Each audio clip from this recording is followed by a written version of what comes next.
सवाली का एक गांव था। सब ही लोग अच्छे थे और अपने अपने कामों में मसरूफ रहते थे। एक चौराहे के पास बच्चे खेलते थे। गांव में हर बरस जश्न होता था। इस जश्न में कई मुकाबले होते थे। आज इस मुकाबले का ऐलान होना था। सुनो सुनो सुनो, इस साल गांव में कई बरसमान मुकाबला होने जा रहा है। फैंसी ड्रेस मुकाबला। जो जीतेगा इसे चीफ गेस्ट के हाथों इनाम और तो और इनाम में 11 बोरी चावल, 10 बोरी दाल, 2 बोरी आटा और बहुत सा राशन मिलेगा। फैंसी ड्रेस मुकाबला, ये क्या होता है? हा अगली तुझे इतना भी नहीं पता। ये फैंसी ड्रेस मुकाबले में हम अलग शक्ल मना कर आते। मैं तो परी बनूंगी। और ये मीना ने अपने फटे पुराने लिबास को देखा और इसे बहुत शर्मिंदगी महसूस हुई। कुछ देर बाद इसने सोचा क्यों ना वो भी इस मुकाबले में हिस्सा ले। अब क्या था, मीना बहुत तेजी घर पहुंची। इसकी मम्मी एक बेवा औरत थी। इसे सिलाई का काम आता था। अम्मी, मुझे फैंसी ड्रेस मुकाबले में हिस्सा लेना है। वो क्या होता है मीना, तुम तो हमारे हालात जानती हो। हाँ अम्मी, लेकिन जो कोई इस मुकाबले में जीतेगा इसे 10 बोरी अनाज। हाँ बेटा, सीना तो आता है, मेरे पास सिर्फ सफ़ेद और लाल कपड़े हैं। मीना सोचने लगी तो यकदम उसे ख्याल आया कि क्यों ना वो परी का रूप ले और परी जैसे कपड़े बनाए। हम परी का रूप बनेंगे। इसके लिए तो बहुत चीज़ें चाहिए, जैसे कि मोती, लैस वगैरह।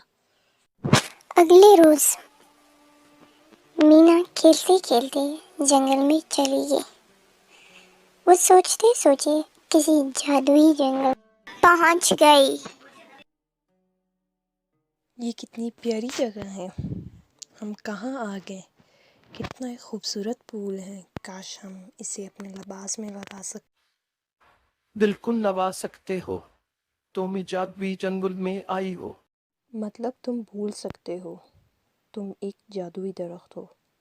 तो क्या ये मैं फूल ले सकती हूँ? मैं इसे अपने लिबास में लगाने। मीना, मैं जानता हूँ तुम्हें फैंसी ड्रेस में हिस्सा लिया है, तो ये फूल तुम अपने लिबास में दबा सकती हो। ये तलिस्मे का फूल जो कभी नहीं मुरझाते। मीना जल्दी जल्दी फूल तोड़ने लगी। वो सारे फूल लेकर घर गई और इसकी अम्मी ने इसका लिबास भी बना दिया। देखो मीना, तुम्हारा लिबास तैयार हो गया है। ये क्या लाई हो?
ये मुकाबला जीतकर न सिर्फ उसने अपनी मदद की बल्कि अपनी अम्मी की भी मदद की और घर में ढेर सारा राशन भी लाई।